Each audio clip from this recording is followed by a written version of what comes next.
आज हम बात करेंगे पल्मोनरी सर्फेक्टेंट के बारे में। पल्मोनरी सर्फेक्टेंट आज का जो फार्मा क्वेश्चन यानी कि शॉर्ट नोट। हमारी पल्मोनरी सर्फेक्टेंट बेसिकली है क्या? Pulmonary surfactant is a complex mixtures of several phospholipids proteins. Okay, so हमारी जो पल्मोनरी सर्फेक्टेंट है वो कॉम्प्लेक्स मिक्सचर है सेवरल फॉस्फोलिपिड्स की एंड प्रोटीन्स की। It is a secreted type 2 epithelial cells यानी कि ग्रैंड्यूलर न्यूमोसाइट्स।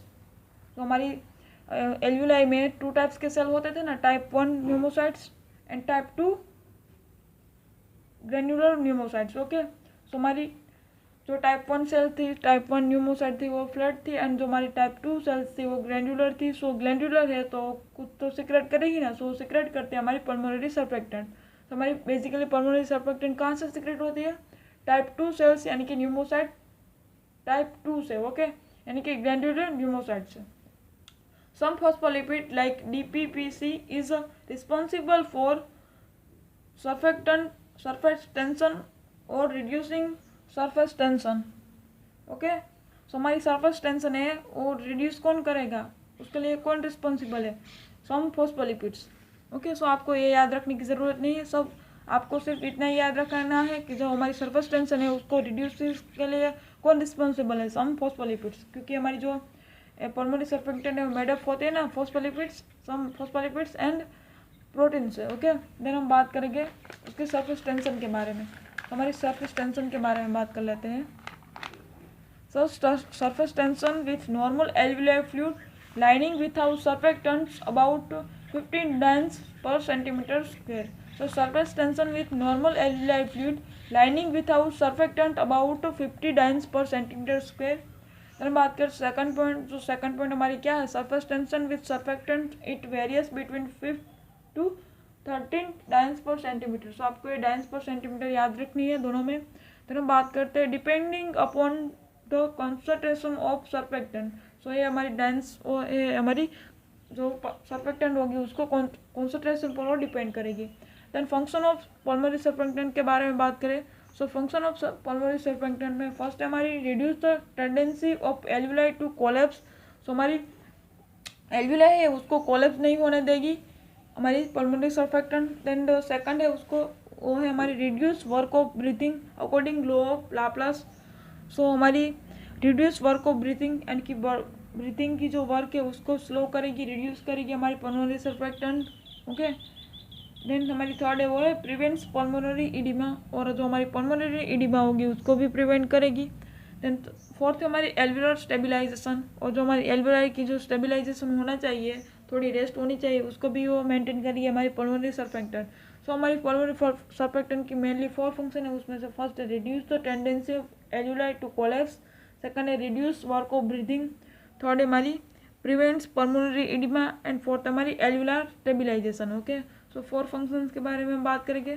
सो फर्स्ट है हमारी reduce the tendency of alveoli to collapse alveoli. Okay, दो उसमें क्या है कि surfactant by reducing surface tension decreases the tendency to collapse. Then हमारी सेकंड फंक्शन है वो है reduce work of breathing.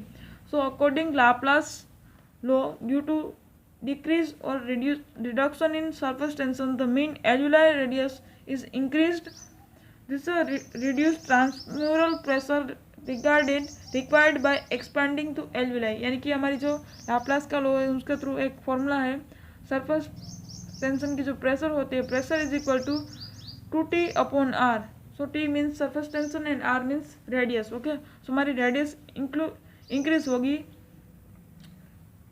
Through the Laplace law. So हमारी सरफेस टेंशन होगी ना वो इंक्रीज होने के साथ साथ हमारी रेडियस है वो डिक्रीज होगी। ओके, तो हम बात कर लेते हैं उसके बारे में। So as alveoli are easily expanded so work of breathing is reduced. Then हमारी थर्ड है वो prevent pulmonary oedema. So surface tension is detective collapse free which not only pulls alveoli wall to center of alveoli but also pulls fluid from capillaries into the interstitial space surrounding the alveoli and into the alveoli leading to the pulmonary edema। सो हमारी accumulation of pus का होगा तो उसको हम कहते हैं pulmonary edema। Okay, surfactant prevents pulmonary edema by lowering the surface tension। So surface tension को ही हमारी सर्फेक्टेंट है पल्मोनरी, वो रिड्यूस करेगी सरफेस टेंशन को, सो हमारी पल्मोनरी एडिमा कोज नहीं होगी। ओके, तो हमारी फोर्थ फंक्शन है वो है alveolar stabilisation. So alveolar stabilisation में क्या है, surfactant cause stability of alveoli, it maintains almost uniform size of alveoli. So हमारी एल्वुलाई की जो यूनिफॉर्मली साइज होगी वो मेंटेन होगी थ्रू द एल्वुलर स्टेबिलाईजेशन, यानी कि सर्फेक्टेंट थ्रू। ओके, देन हम clinical significance of pulmonary surfactant के बारे में बात कर लेते हैं।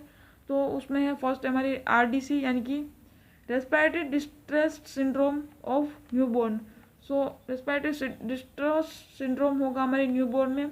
और आप कह लीजिए hyaline membrane disease. So hyaline membrane disease में भी क्या होगा, in this condition it is externally difficult to expand the lungs. So हमारी जो न्यूबॉर्न की जो लंग्स होगी ना वो एक्सपैंड ही नहीं होगी। सो एक्सपैंड ही नहीं होगी तो उसमें गैसेस सेक्शन या एस्पिरेशन या इंस्पिरेशन कहाँ से होगा। ओके, सो इसको हम कहते हैं रेस्पिरेटरी डिस्ट्रेस सिंड्रोम और हाइलिन मेम्ब्रेन डिसीज। सो उस कंडीशन में क्या होगा, हमारी जो एक्सटर्नली डिफिकल्ट होगी एक्सपांड द लंग्स में। ओके, सो हमारी लंग्स को एक्सपांड हम नहीं कर सकते। तो हमारी यहाँ पर पल्मोनरी सर्फेक्टेंट कंप्लीटेड।